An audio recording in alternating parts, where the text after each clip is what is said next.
அதுபோல பசுக்களின் கணங்களை எண்ண முடியாது என்று பாசுரத்தை தலை கட்டி மிக உயர்ந்த தன்மையுடைய ஒரு பெண்ணை பூங்கொடி போன்றவளே, மயில் போன்றவளே என்று விழித்து தோழிகள் கண்ணனுடைய திருப்பெயர்களை பாடியும் ஏன் மறுமொழி கூறாமல் உறங்குகிறாய், இதற்கு என்ன பொருள் என்று ஆண்டாள் வினவுகிறாள்.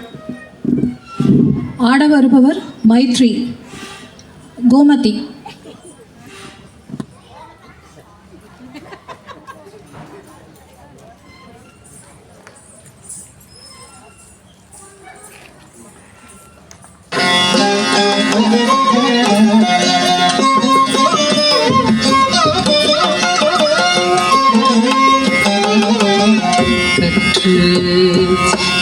கரபையே கண்ணங்கள் பல கரது கற்று கரபையே கண்ணங்கள் பல கரது செற்றைய திரளடிய சென்று செரு செய்யும் குற்றம் ஒன்றில்லாத கோவலர்தம் பொற்கொடியே குற்றம் ஒன்றில்லாத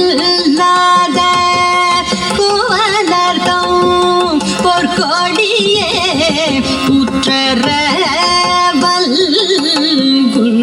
புனமையிலே போதராய் சுற்றத்து தோழிமார் எல்லாரும் வந்து நின் முற்றம் புகுந்து மூங்கில் வண்ணன் பேர் பாட சிற்றாதே பேசாதே செல்வ பெண்டாட்டினி எற்றுக்கு உறங்கும் பொருளேலோரெங்கும்